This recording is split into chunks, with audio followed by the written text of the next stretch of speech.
Ça m'a toqué.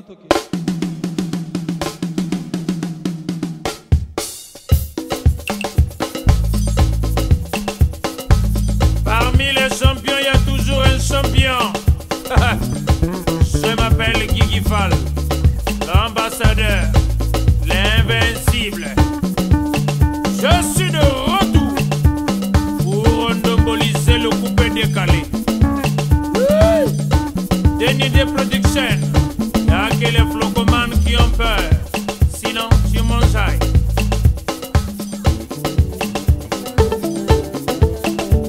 Allez, coupé.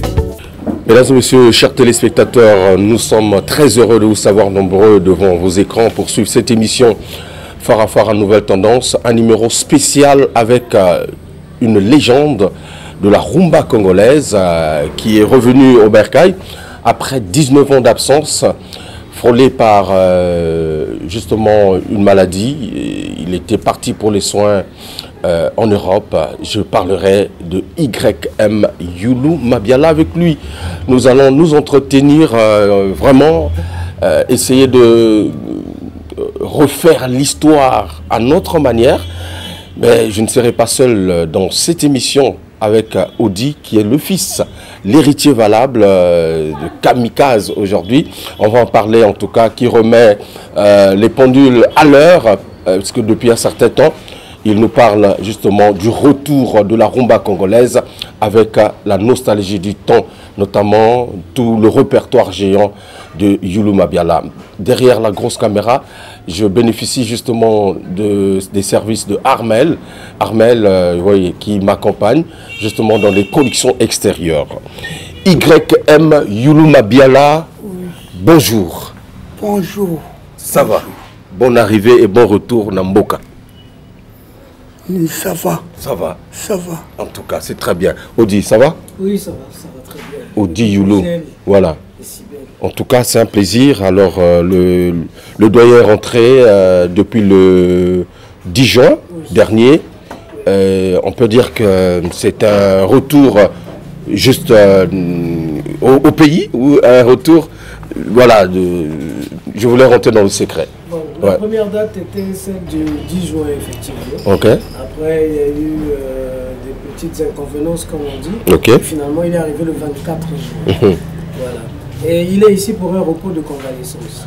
C'est un médecin qui a finalement autorisé qu'il fasse un retour au pays, un tour, le premier tour après 19 ans quand même, et après ça, voir comment les choses vont évoluer. C'est une occasion pour lui en même temps de se ressourcer d'abord, de revoir la famille et surtout de remercier toutes les personnes qui ont d'une manière ou d'une autre participé à sa bonne santé, en l'occurrence le président de la République qui a été très impliqué. Très bien. Alors, doyen, est-ce qu'il y a un petit message à l'endroit de tes fans qui vont te voir, sinon qui te regardent maintenant à travers cette émission? Il y a un message. Mais, bonjour, ça va, c'est... Youlou Mabiala. Mabiala. Mabiala. Très bien. Mais ça va. Très bien.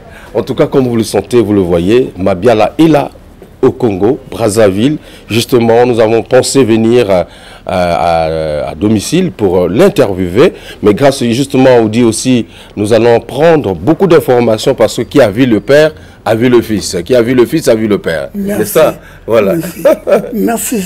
Bon. En tout cas, le témoin est donné au fils. Oui. Très bien. Alors, Audi, vraiment, c'est donc un retour qui nous fait honneur parce qu'après 19 ans, on s'est dit, ben, est-ce que le vieux va rester pour lui là-bas en France? Mais depuis qu'il est rentré, il y a eu quand même un mouvement des autorités qui viennent voir Youlou Mabiala ici ou pas? Bon, j'avoue que ils ont promis passer. On reçoit des messages de leurs attachés, ceux qui travaillent avec eux, qui nous disent qu'ils vont passer. J'ai reçu une info selon laquelle le colonel Rémi Ayos a promis passer. D'accord. Et d'autres autorités aussi qui ont promis passer.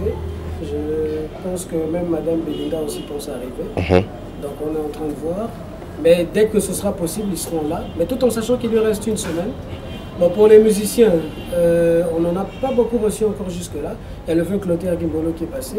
Le premier d'ailleurs à arriver, c'était le grand Quentin Mouyasco, qui était le premier à arriver. Et il y a le vieux Célie Bichou aussi qui était là. Très bien.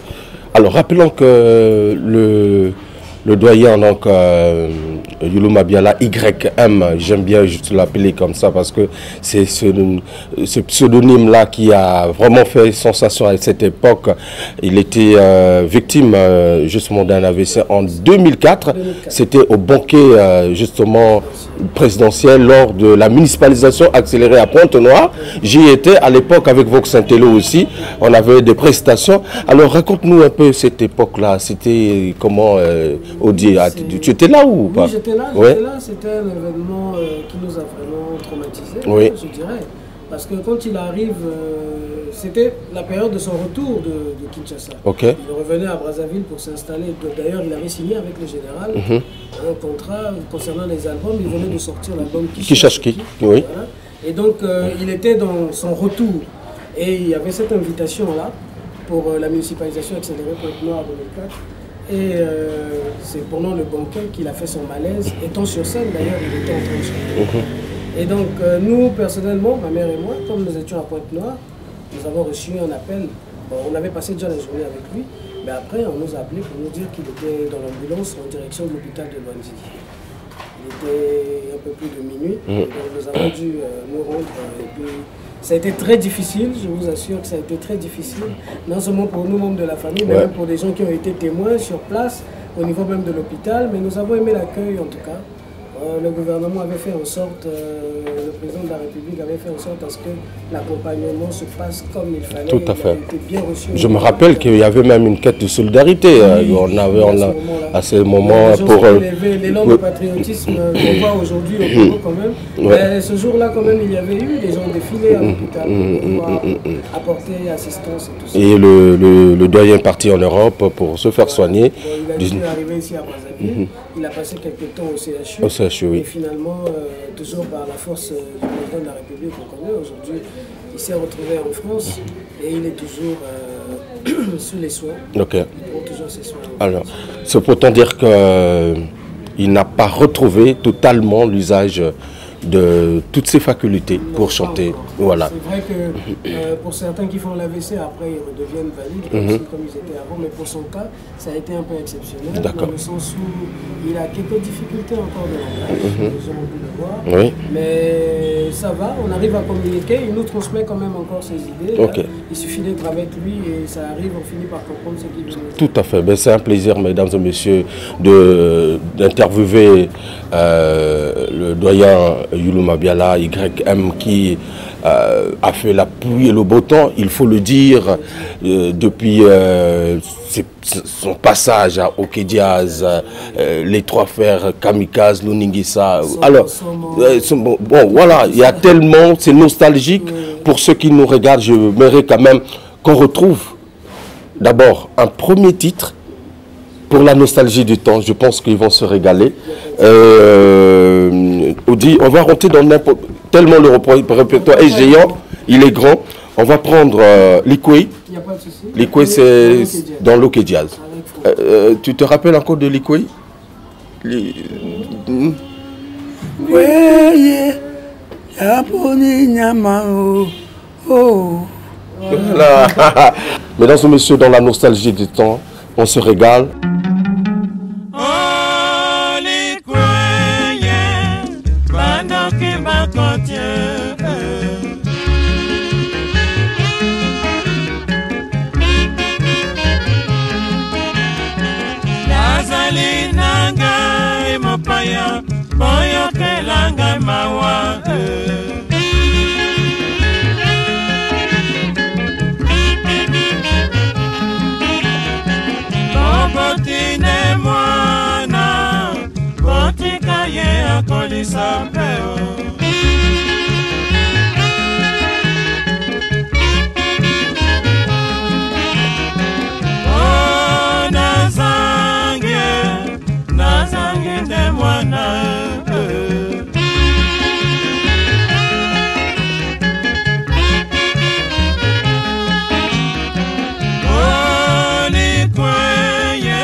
Voilà, Likwei, un titre en tout cas qui remonte le temps, c'était dans OK Jazz. OK Jazz des années 60 je pense, hein, c'est ça. Ouais. C'est toujours bien. Moi je me demande, mais ces inspirations-là, eux, ils trouvaient ça où, Odi? Franchement, ouais. Moi j'ai eu un peu cette chance-là de... Bon, tous ceux qui l'ont côtoyé, parce que lui, à tout moment, il reçoit des inspirations. Il est le genre de musicien qui peut recevoir une chanson du début jusqu'à la fin. D'accord. Avec toutes les marches et l'instrumentation et tout ce qui va avec. Je pense qu'il y a le vieux Francky qui disait il n'a jamais acheté de chansons. Toutes les chansons sont siennes. T'as jamais? Jamais. Au Soma Banzembote na... Non.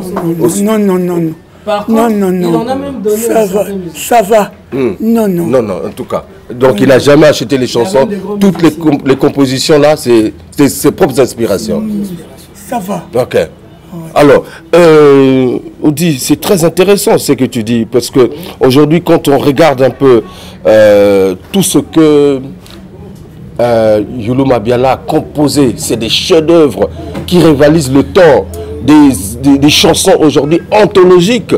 En tout cas, on peut retrouver, par exemple, dans les trois frères, Petit Chéri.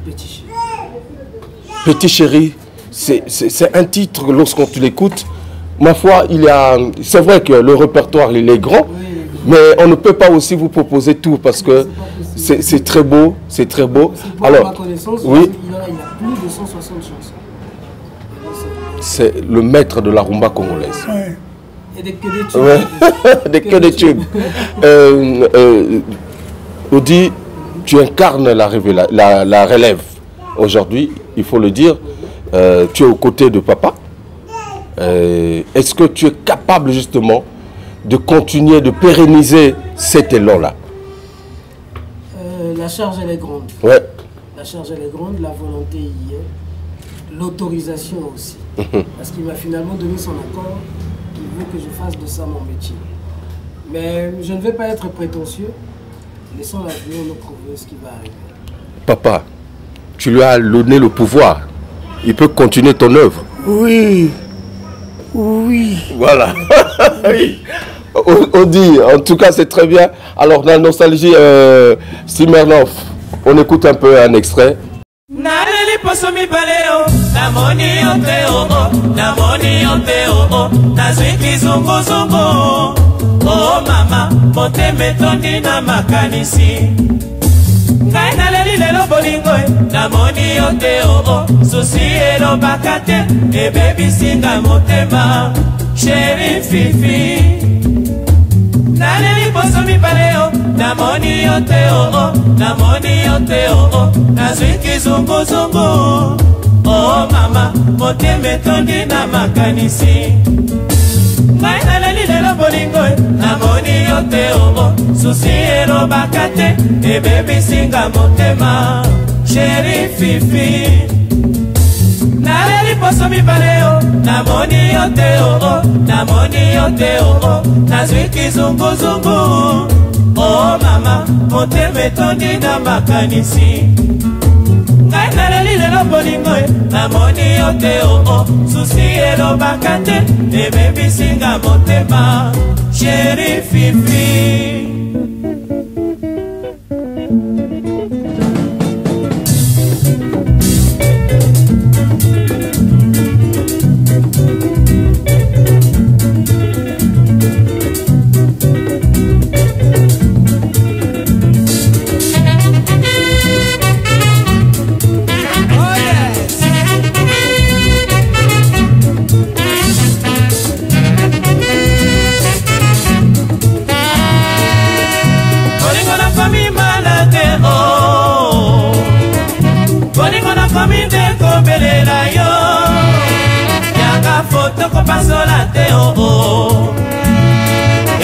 Souvenir la tikeli yo nakoka te komi totale mwana popi nanga o mama mama mwana popi nanga o mama nati loboko nalitama nakangi maboko lokola te motema nzambe nasukoli maboko ponse pilate o mama o natubeli masumu nga nawe bobo bolingo nakomi malade o bolingo nakomi te kobelela yo yaka foto kopasola te o. Formidable, mesdames et messieurs, je pense que c'est comme ça, on a envie d'écouter, parce que c'est des œuvres intemporelles. YM Yulu Mabiala, il a marqué le temps, il a marqué l'histoire de la musique congolaise. Tu mérites des décorations, pourquoi pas? Ah non, il faut qu'on le fasse. Oui, Oudi, tu n'en penses pas? Hier, c'était le 13 juillet. 13 juillet 2013, il avait été décoré de la médaille d'honneur. D'accord. Par le président de la République. C'était prévu pour l'ouverture du festival 2013. D'accord. Mais comme la plupart des invités n'étaient pas arrivés, ça avait été fait de manière, je dirais pas non officielle, mais le président l'a quand même fait. Mais lui, il voulait avoir tout le monde. En liste, il y avait lui, il y avait Youssou N'Dour, Mano Dibango, Taboulay, Cheb Kaleb de l'Algérie. Voilà. Ils avaient été décorés par décret présidentiel. Très bien. Bon, ça, c'est entre autres. Sinon, il y en a eu beaucoup. Il y en a des distinctions. Il y en a eu beaucoup. Vraiment. Monsieur Tati Lutar, le ministre de la Culture à l'époque, il y en a eu beaucoup. Mais en tant que monument vivant aujourd'hui, qui incarne la rumba congolaise qui a été inscrite au patrimoine immatériel de l'humanité, il y a 2 années déjà passées, je pense que ça vaut la peine de reconnaître encore ceux-là, ces légendes-là qui ont marqué l'histoire de cette rumba. Alors, parlons de Kamikaze. Qu'en est-il? Tu vas garder l'Unigisa ou Kamikaze qui va changer encore de dénomination parce que c'est le fils qui va récupérer les commandes? C'est vrai que c'est prévu. Un événement qui aura lieu le 23 juin, si tout se passe bien, juillet, si tout se passe bien. Le vieux Francky va vous donner les détails. Okay. Maintenant, entre-temps, Kamikaze, le président est encore vivant. D'accord. Il est encore vivant. Donc les directives en réalité viennent de lui. C'est lui qui dit qu'est-ce qu'il faut faire, comment il faut faire. Parce que quand il a pris l'Ok Jazz, Kamikaze avait été phagocyté. Il n'avait pas tué Kamikaze. Kamikaze était entré dans l'Ok Jazz, tout en devenant président de l'Ok Jazz. Aujourd'hui, avec la maladie et tout ce qui s'est passé, et nous apprenons d'ailleurs que l'Ok Jazz a repris des activités en RDC, le plus normal. Donc s'il faut relancer Kamikaze, c'est le président qui nous dira comment ça va se passer, qu'est-ce qu'il faut faire, parce qu'il y a le staff qui est là aussi. Tout à fait. Donc c'est encore dans les coulisses. Oui, c'est déjà prévu. Déjà prévu. Ouais. Mais il faut avouer qu'il y a pas mal de difficultés. La Renaissance, il faut savoir déjà les instruments. Ok. Tous les musiciens qu'on Mais de temps en temps, je te vois produire à la détente. Oui, on loue les instruments quand on se produit à la détente. D'accord. Les instruments sont à louer, il faut les louer à chaque fois pour les productions. Mais le mieux, c'est d'en avoir à disposition. Quand on a nos propres instruments, on peut programmer nos répétitions, on peut avoir un programme chargé dans la semaine, jouer par-ci, par-là. C'est comme un chasseur sans son arme, c'est pas évident d'aller chasser. Alors qu'est-ce que tu feras de Kamikaze? Est-ce que tu vas rester dans le statut d'interprétation ou ça va évoluer dans le temps? Forcément, il va falloir rester dans l'interprétation d'abord, parce que le temps qu'il a fait et la manière dont il est tombé malade, il a marqué les esprits. Il a manqué à beaucoup de gens pendant 19 ans. Les gens ont besoin de réécouter cette musique, de se ressourcer. Pour ceux qui étaient encore enfants, penser à leurs parents. Pour ceux qui étaient déjà parents, se souvenir de leurs amours. Très bien. Ouais. Donc, on va rester dans l'interprétation, mais aussi... Forcément, j'ai mes propres compositions. Et lui, il a encore super bibliothèque. Une bibliothèque, donc tu pourras peut-être récupérer tout ce qui... Ouais. Avec son appui. Ouais, de toutes les manières, il est toujours inspiré. Très bien. Il est toujours inspiré. C'est vrai que le langage n'est plus là, mais les sonorités arrivent toujours. Et il est toujours... D'ailleurs, même quand il était dans le coma, il avait tendance à lever la main en disant qu'il joue à la guitare. Tout en étant dans le coma. Donc... En tout cas, vraiment, mesdames et messieurs, c'est très bien. Et donc, s'il faut repréciser les dates, c'est le 25... le 23 juillet. Probablement à la détente. À la détente pour la transmission de témoins de père. Pour la continuité de sa carrière qui a marqué une pause pendant plusieurs années. Donc le père à fils, ça va se faire à la détente.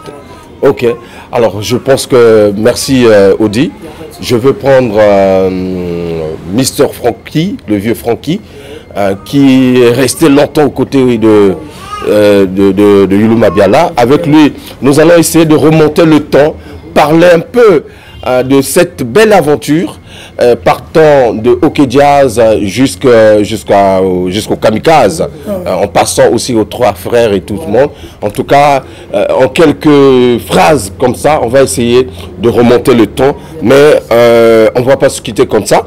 On va proposer encore une fois de plus à nos téléspectateurs quelque chose de bien.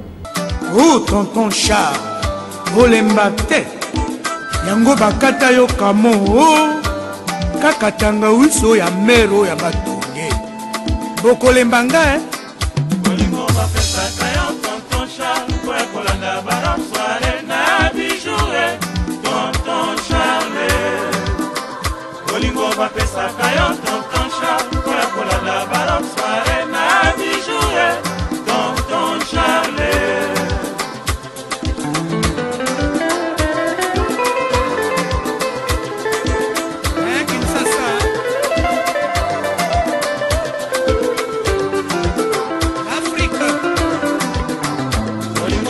Sakayo tonton Charles, ouais Colanda ballon soirée na bijoué, tonton Charles. Bolingo va faire sakayo tonton Charles, ouais Colanda ballon soirée na bijoué, tonton Charles. Tonton Charles, yeko ba moyen mingi. Tonton Charles, akabata la simate. Zame asala batu mutindo. Kebana yo na tonton Charles, surtout yo mwasi. Kebana bazuwa na ye, na bamongo apesaka yo. Tonton Charles, alula na ye lo yenge yo. Uta asomba 4x4 na ye, akoma bisalela. Alula ba 17e âge ya bana na ye pona paston. Afuma ba vitre voiture na ye, wakumbaka bamona ye te. Oh tonton Charles, yeah. Okay.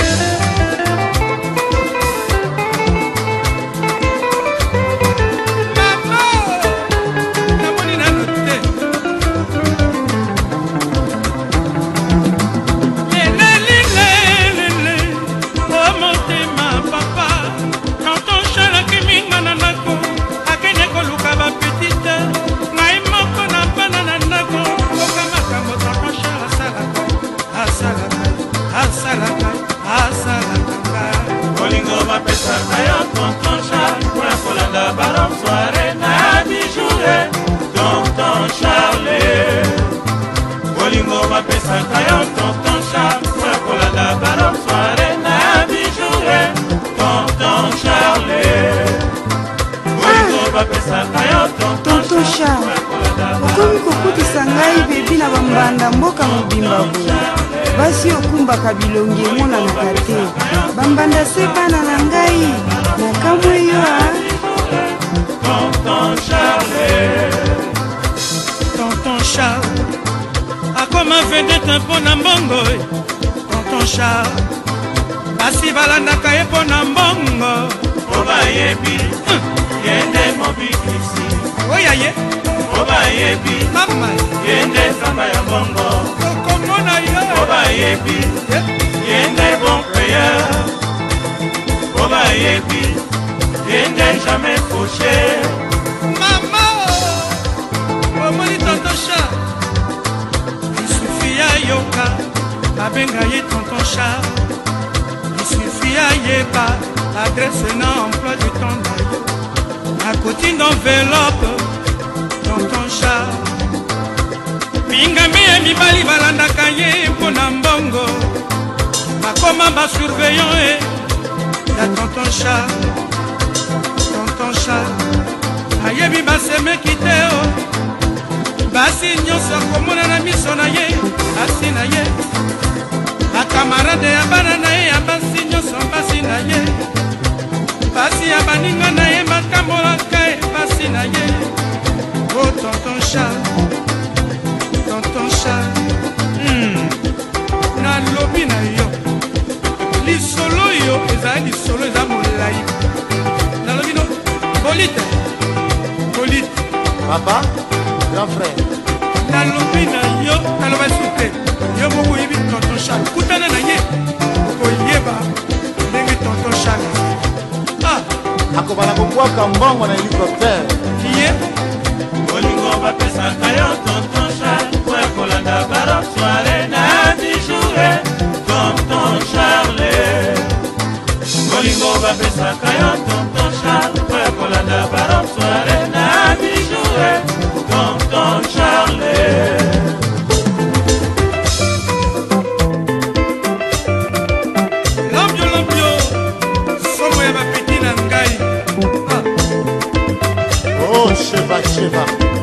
cheval vapeur.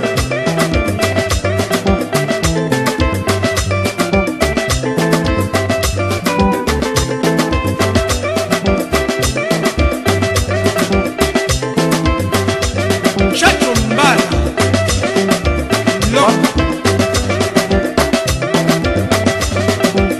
What PDG Aideps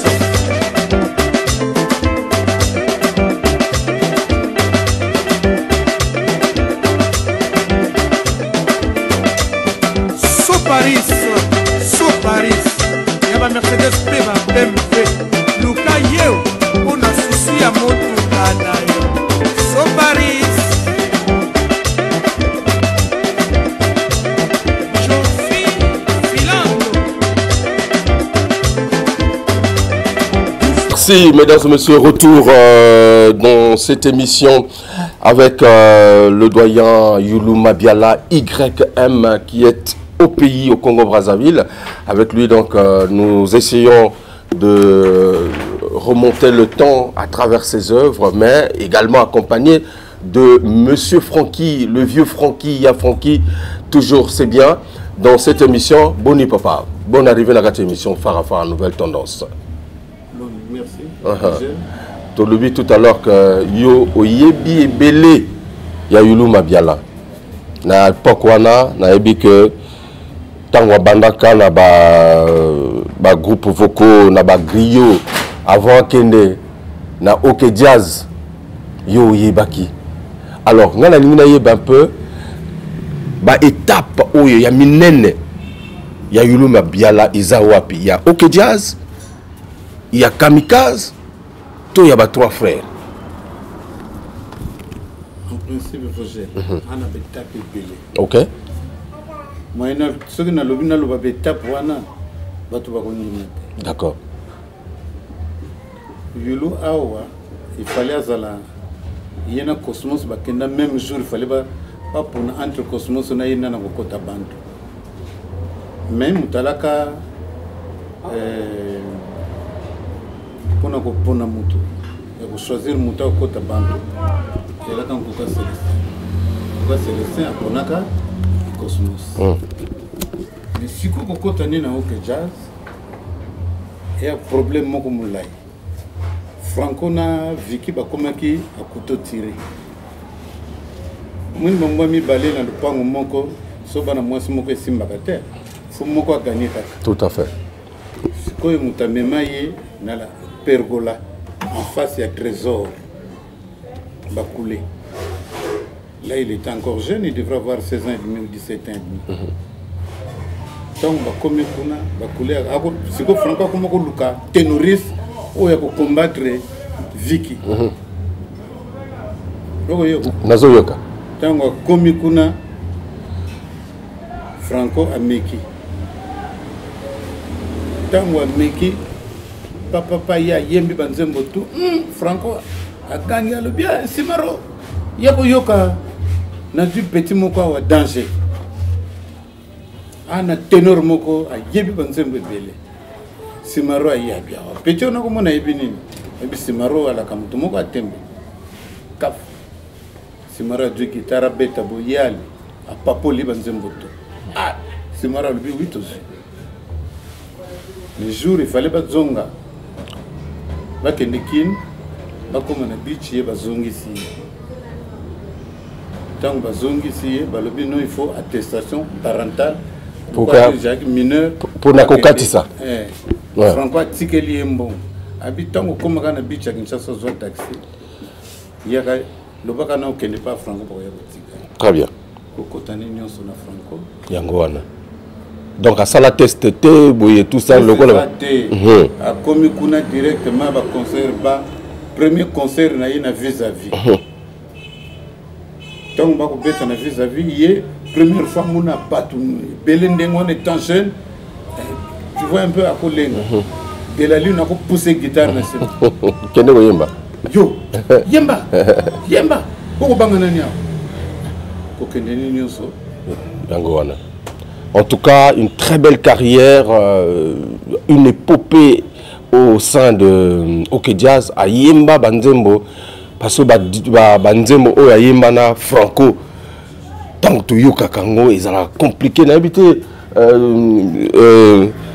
On peut retrouver, je sais pas, il y en a tellement beaucoup, mais période après ce Tamba Wuti na OK Jazz, ba keko créé ya bango lingoma na bango ya ba trois frères. Non. Na Kinshasa. Ouais. Ba yeko sala somo. Donc na kacha OK Jazz à Longo. OK, ye masa na ye fanfan soliste. OK. Masa na ye fanfan soliste ba sali somo.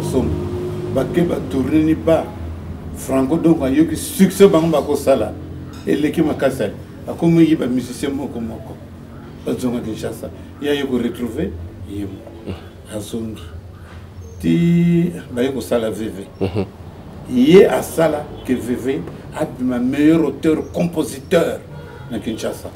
Quand il faisait ces chansons il faisait pour Verkis. D'accord. OK. Je le dis franchement et Philippe là. OK. Il faisait pour Verkis. Verkis était sorti meilleur auteur compositeur. Franco Boetel. Kabaye les choses. Bakota ya kota non. Avant qu'on a avant nani ya kokota Vicky Longomba. Et pas salaka ba kuiti ya Vatican. Vicky Long. Ba kuiti ya Vatican. On découvre, hein, on écoute l'histoire, mesdames et messieurs. Papa, jazz. VV. Jazz. Ti tango président Joachim, il a du pouvoir. Il non. Ba musicien na biso ya malamba ko sala ka étranger. Ngana pena batwana ba ko sala. Musique na Congo. Na Congo. OK. Hier à Salamé Nzembo Moko ya Yombi. Hier à Bando Sala Nzembo na ye était à Keno Sala na OK Jazz ayaka. Et Mukomso Franco Tamba sali a sali 20e album à Yawa à Joyulu Bakene Kinshasa. Donc Chéri Kamikaze c'est une chanson composée et répétée dans le studio Renapec. Chéri Kamikaze à Salango na kacha OK Jazz. Na OK Jazz avec OK Jazz. Na OK Jazz na 20e album, 20e anniversaire à OK Jazz. Na katia studio Renapec. OK. Oui, zana ndia mikolo. Asalanze mwana ba répéta kuna parce que tangu akomi kuna Franco bime yoko ko bima boite au sala nzem. Donc composé, répété, enregistré dans le studio Renapec. Et ça fait succès. Ça fait succès. Ouais. Et puis tango yoko zonga bandi banzonzingi na ye trois frères réseau ko jomwa ba retard ba instrument tout le canal un peu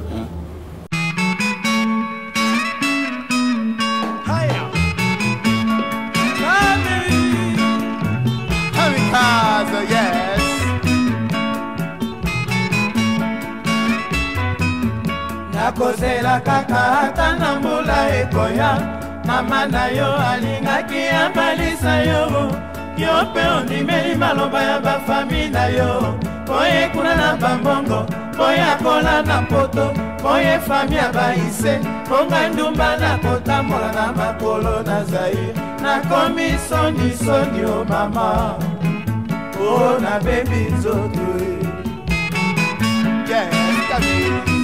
Kamikaze nakozela kaka ata na mbula ekoya mama na yo alingaki abalisa yo yo pe ondimeli maloba ya bafami na yo oye kuna na bambongo oye akola na poto oye fami ya baise ponga ndumba na kotambola na makolo na Zaire nakomi soni o mama o na bebi nzoto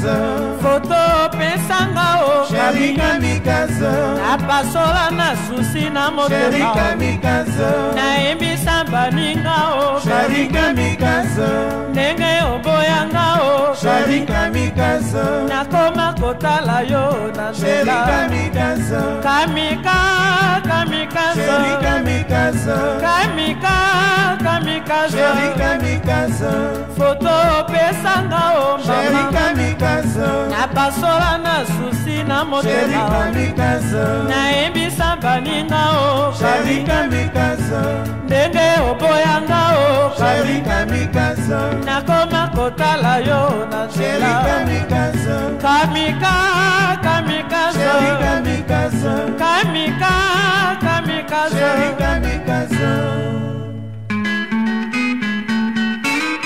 Mama hey Oya kawa tobina Kamiza yes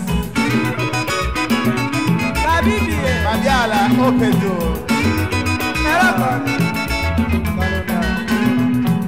nakombana lisusu te kamikaze otamisi ngai moto ekamikaze oh mama yeyeyeye babalisi yo monoko ya mboka yeyeyeye soki bobalani komela ngai soki boboti na mobali yango pesa ye kombo na ngai batisa ye na kombo ya iseo mama oh mama yeyeyeye ah oh mama yeyeyeye nakombana lisusu te kamikaze otamisi ngai moto ekamikaze oh mama yeyeyeye babalisi yo monoko ya mboka yeyeyeye soki bobalani komela ngai soki boboti na mobali yango pesa ye kombo na ngai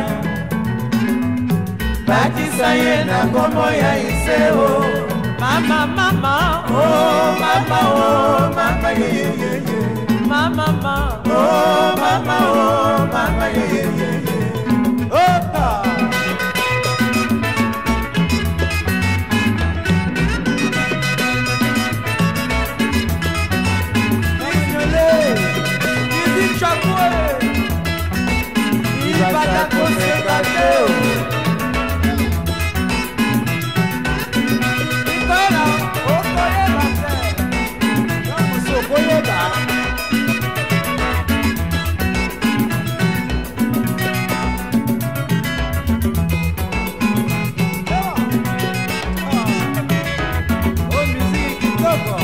C'est juste un extrait, mesdames et messieurs, c'est tellement nostalgique, c'est emballant, mais qu'à cela nous tienne, retrouvez justement le répertoire géant de Youlou Mabiala sur les réseaux sociaux, YouTube en tout cas, régalez-vous. Alors, le vieux Francky, OK Jazz, Tolungito Kende, étape c'est vrai que Isaïe est belé à Koloba, hein, Isaïe est belé à Koloba. Maintenant, parle-nous un peu de la période de trois frères.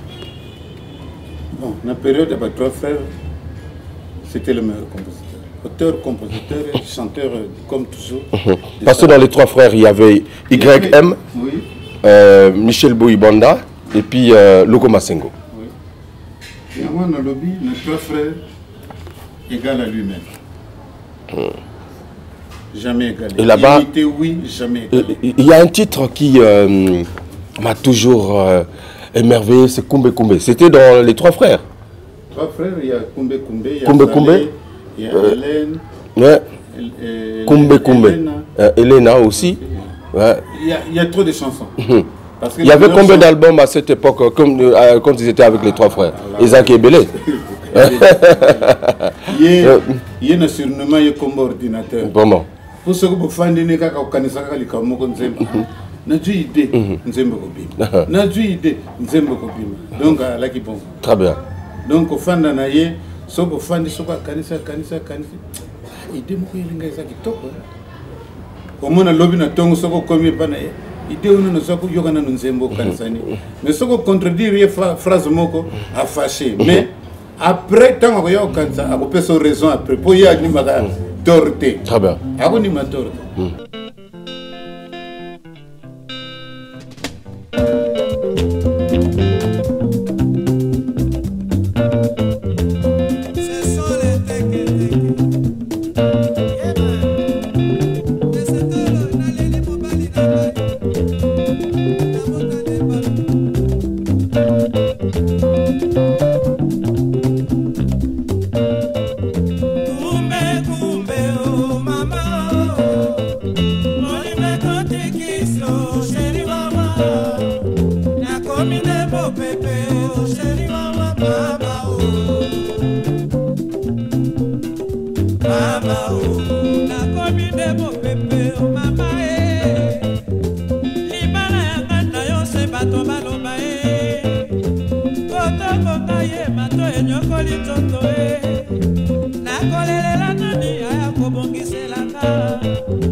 Formidable. C'est très bien, c'est juste des extraits pour vous replonger à cette époque, justement, l'âge d'or de la rumba congolaise, avec les doyens, les géants, les maestros de la rumba, le maître YM Yulu Mabiala. C'est cela. C'est bon. Alors, Maître Francky, oui. Est-ce que tu as que l'âge d'or, sinon l'âge ou la période la plus fructueuse, il y a Yulu Mabiala, ils allaient na Kamikaze, où il a créé en 1980. Est-ce qu'on peut dire que la période où on a, c'est-à-dire maturité, il y a niveau, il y a tembe, et comment qui est artiste? Comment est-ce que vous avez mis ça? Mukabani, Mutana Mutifala, qui s'aboka Senaï. Ce que vous avez gagné. D'abord, il y a pas ça l'orchestre à l'Inagita, il y a un Kinshasa. Il a ça dans la tête. Il faut forcer, il faut forcer pas ça la caméra. Mais il y a des gens qui ont mobile, mais ils sont coquittés. Quel est le nom? Un mec qui n'a pas barricade. Parion Mundenge. Tant qu'on a une totale station Mouké la Gawana, il y avait édition Parion Mundenge. Maintenant, il y a ici 45 tours on a des bagolo tango. Mapa Pembe. Mapa Pembe.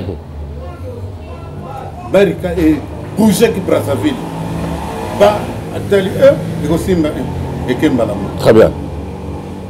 tango ekembala moko tango baninga baza kopotana ye aza komarke babi azo marke babi mais avant ça wana asalaka mwa banzembo nde nango ke jazz bana bitende mofutile ndako mwa chéri fifi tout et tout asalaka mwa akosala mwa nzoto mais oyo akoboma mboka ntango adui décision bon kamikaze bandi barika très bien allez pour mboka epeli moto en dehors ya bacomposition ya Yulu Mabiala nini ekosala force na ye est-ce que parce que akobeta instrument lindanda tout parce que azalaki na mongongo ya kitoko bon il y a un principe aye kobeta guitare après hein? Il composait avec sa guitare, il ne jouait jamais la guitare. Très bien. Il composait avec sa guitare. Ok. Il avait cet avantage-là. Mais il ne jouait jamais la guitare. Lui, il était le micro. Mais un jour, il s'est dit, ah, Francky, si on a une force à yemba, on a ça, c'est qu'on a besoin de la guitare. Pas il va banner na souza comme il faut là-bas note très bien et na regretta kaminga ba geno ba lelo balinga ko inspirer na ba vieuté bango kaka ngana somo ngana danger posa danger so salini 10 ans meilleur auteur compositeur très bien 10 ans meilleure chanson 10 ans meilleur orchestre parce que Toyo Kaba 10 ans, meilleure vedette. 4. Il faut le faire. Très bien. Parce que dans Kamikaze, on retrouve des titres comme Carte postale, Mon avocat voyager, Une fois deux Mabé. J'en passe. Et c'est des chefs-d'œuvre. Je suis encore jeune. Championnat. Voilà. On écoute. Papa Basha.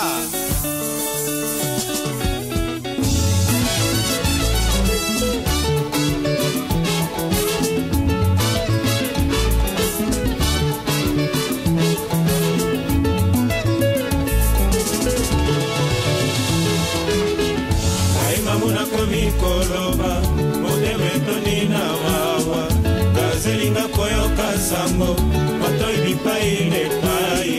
Akumili solo na sakosi, abongisi ekomi dossier. Na telefone na komi nouvelle du jour, kazando na komi bisa moto moko, na banganda na komi bien esika, akomela bakolangwa se komonanga. Maimamuna komi koloba, moteme tonde na mawa, gazelinga koyoka sango, matoi bipai ne pai. Akumili solo na sakosi, abongisi ekomi dossier. Na telefone na komi nouvelle du jour, kazando na komi bisa moto moko, na banganda na komi bien esika, akomela bakolangwa se komonanga.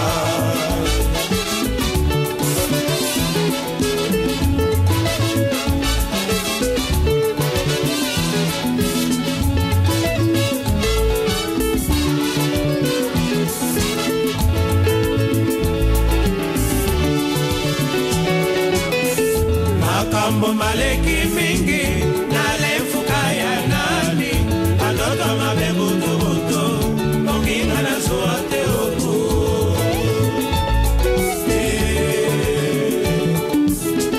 soki moto akufa na kotongo pele basala matanga mabena ngelengise mosaka na komi nouvelle du jour.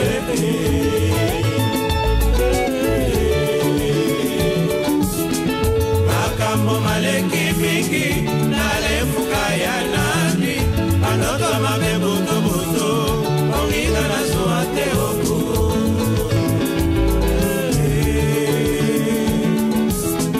soki moto akufa na kotongo ele basala matanga amena ngelengise mosaka na komi nouvelle du jour.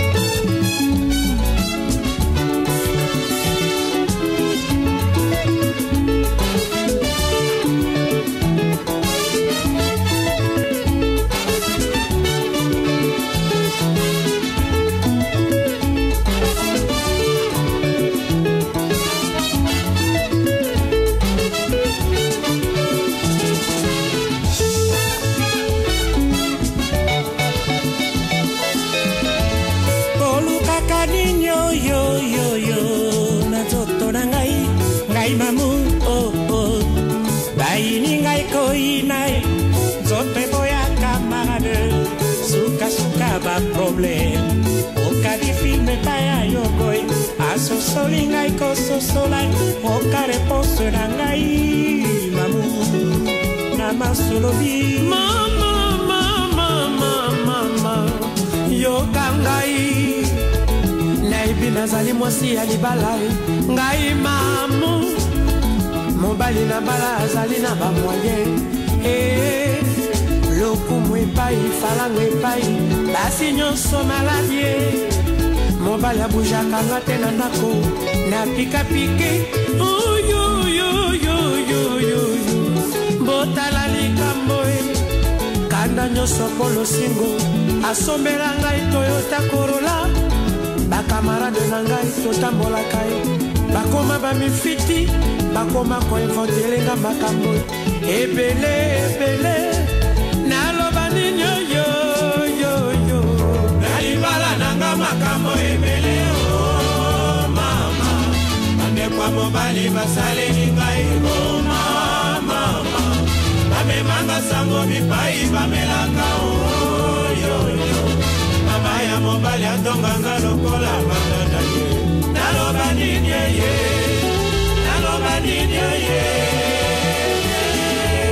ngai mamu nazalaka pe monoko nakoma mama ya banai otika ngai toki tozalaka na yo kotambola page wana na pasola songi eleka yo nzoto okikanda mpona bendi nzoto luka ya yo baninga ye ngai nakoma kamarade ya basi babala zala distance ngai pe distance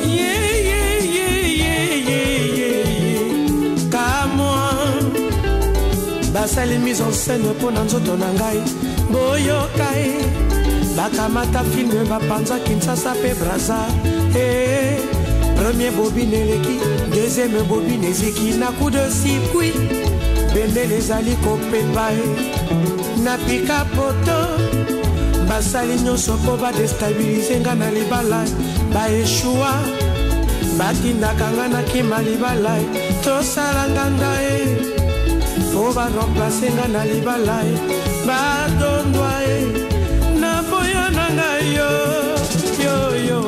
na libala nanga makambo ebele mama andekwa mobali basaleli ngai mama amemanga sango bipai bamelaka mama ya mobali atonganga lokola mbandana naloba nini ye Formidable, mesdames et messieurs. Qu'est-ce qu'on peut encore dire? Voilà, la légende est là avec nous dans cette émission. Alors, Papa Francky, non monique va penser au Kemusika Zongawa. Ok, Naki. Très bien. Alors, période de Kamikaze Leki, vieux a zongeli lisusu qu'on a yakala. Ok, jazz. Bon, le solo est compliqué. D'accord. D'accord. Mais il y a des étapes dans la musique. Oui. Parce que tant que vous avez album, les albums, tout ça, d'accord. Kenaka, Kinshasa, deuxième album, Infraction. Oui, et Bima, oui, Penza, a composé pour Nakin. D'accord. Oui, puis ça comme médard Moussolia, Infraction. D'accord. Mais autokutana na ngopuna nyoso balobakate. OK. Yo rôle na yo rôle na ngonyoso kuna. Francky rôle na yo na côté avieux ezaki nini? To ezanine. Nyoso. Na lingi na yeba. Nyoso. Nyoso. O balobaka ngana ndimaka. O nganga na ye. O boye. Voilà. Balobaka nyoso. OK. Parce que soko zo fana na artiste monene lokola ye. Nyoso bakoloba na yo ndima. Effectivement. Soko boyango mabe. OK. Nyoso na ko ndima na ngaka. Très bien. Baloba ebele mbongo ye mtutanga kana kutsangwa libi mbongo yulu apesa ka. Nyoso na ndima kaka. Omoni Vogel ko vivre na ba musicien. Soko na mutema te. Okobela folie. Très bien. Mwana ye azomeka. Mokomona mutayebi ke mbongo ezate, naso réclamer plus. Oko doit réclamer plus ndenge ni mbongo ezate. Très bien. Mais na lagi sa bokasi na nga na kin. Na kokuta ba vieux manzenga ba o ba empresario akuna. Na bokasi na nga na kotape ba marché ya likolo. Alors, awa Tomoni président Yulu Mabiala peut se témoin na mwana pour continuer œuvre naï. Il y a Kamikaze. Yo, en tant que moto oyo Asiminzungu, dans le sens que tu es là, tu connais tout de Kamikaze. Est-ce que bah, garantie est allée pour que œuvre wana et continuer kozala seko na seko? Moi na sa wana ayebi papa. Ayebi nga. Ponga na bandi na kodi. Akum kolonga na bandi na kodi muke. On a le baron de moi. D'accord.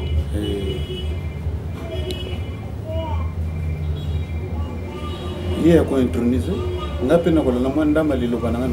D'accord. Donc, ce qui est total na Brazzaville là. Natikala ngamo. Yangana babenga kanga nkolo histoire totuna yi. Tokotika mwana te.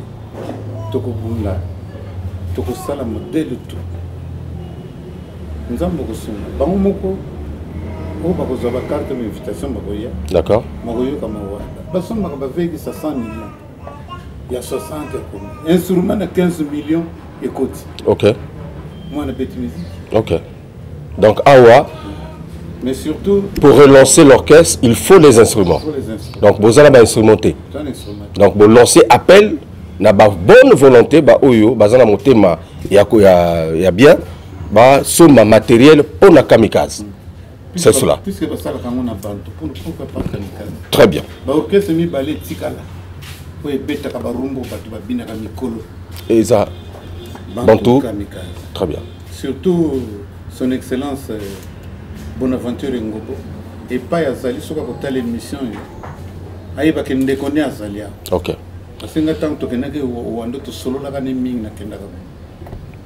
Merci beaucoup, Monsieur Francky. Est-ce que vous avez un message? Il y a Souka Pona, téléspectateurs au Bazolanda Biso. Oui, ça va téléspectateurs. Boboma Yeming, Mbala Nambala, mais hier, tout ça n'est pas bien. Nous avons même une nouvelle, nous avons 5 heures, nous avons banni le quoi Nini, na bandi pensa pour lela. Na kimi mbange pache wao na ko yebsengabi via kufi. Donc tant que mon nga marinier c'est pour la kina maya. Ah. Na kanisi oyo nyonso to sala. Muni ambalobaka poteza na musafi mais pas c'est ça la kana motema. Ko seka moninga te. Très bien. Et na yebisi kaka na lobi na ba musicien. Vous avez un musicien sincèrement. Mais icône na bino azalia. To ko mona kanté mu yasko, to moni petit moko Roms aye na présenté pas vieux aye mbinso na vieux lobi na ye non. Lokola moi fait mu ka labi yo avant kende. Yemela nganso na micro na yoka. Oyebi Roms abeta na G7. Ouais. Petit Angoko Yebaye. A vous savez le même album. Petit Ayemba. Moutayaka Watumuma Kante. Postal. Et puis Clotaire Kimbolo. Oui. Tango Awuti Festival. Tango Yepona Makamba Festival. Masala Kitura. Mais Bagé nous on a bazar. D'accord.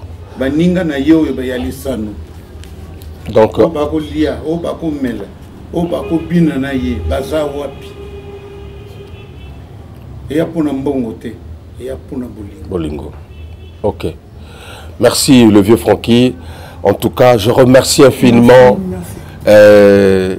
l'icône de la rumba congolaise, le maestro, la légende vivante, YM Yulu Mabiala. Nous nous sommes déportés pour venir l'interviewer ici.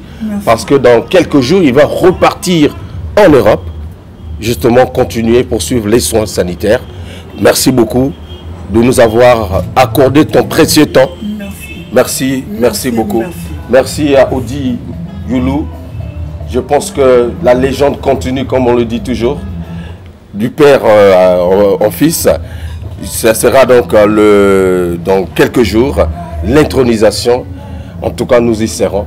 Mais merci beaucoup pour tout ce que tu as légué au peuple congolais et à la musique congolaise. Merci, monsieur Francky, d'être toujours là comme notre bibliothèque pour nous orienter et nous renseigner. Merci à Armel qui était derrière les grosses caméras. Hugues Vogel de Cybelle vous dit au revoir.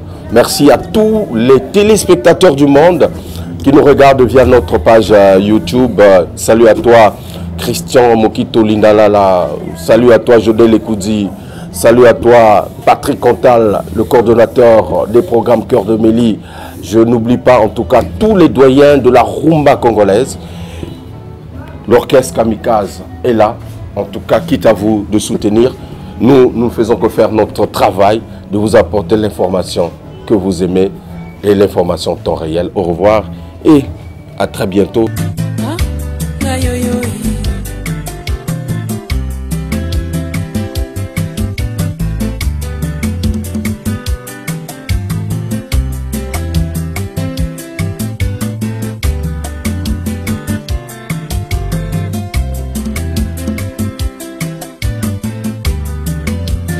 na motema soki nakanisi mwasi na mbala salelanga zuwa na nzela akobebisa amour ya ngai na ye akopesanga foto nasali te alingi napesa motata na moto te yoyoyo ekakanda mpe zuwa na yo yoyoyo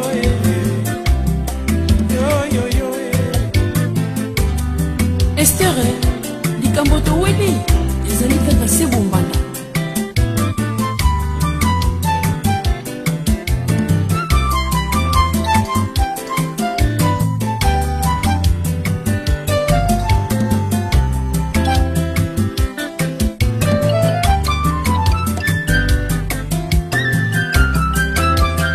nzembo oyo kobina nango na mwasi ya moto te keba kopesa ye adresse te ni numero ya telefone keba na masolo ya matoi mais eloko nasengi tendresse po tendresse ebimisaka mbongo azando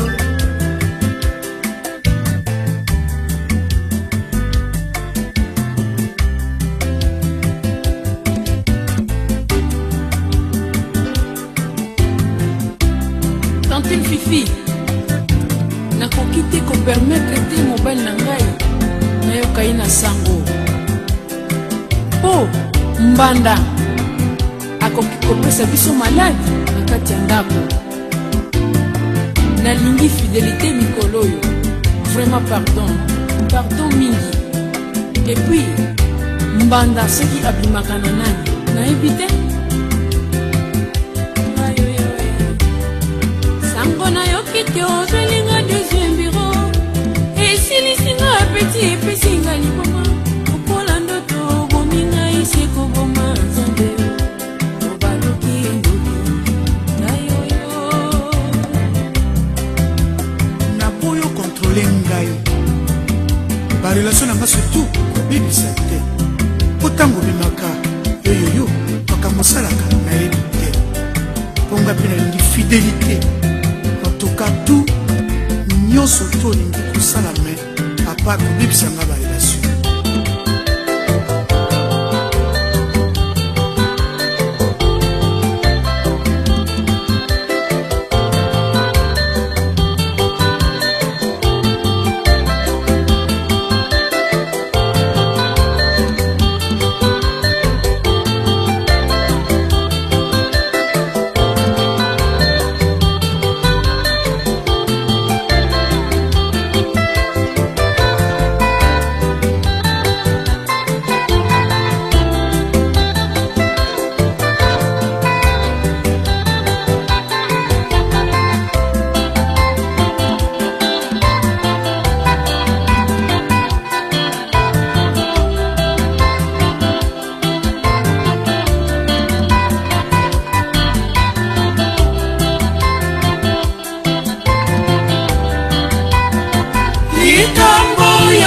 mobali na ngai nakolembe te o nakokanga matoi te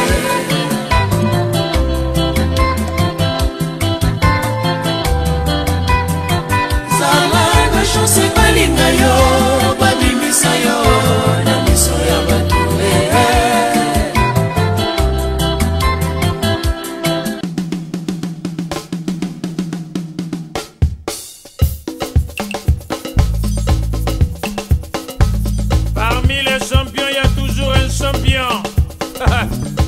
Je m'appelle Guigui Fall, l'ambassadeur.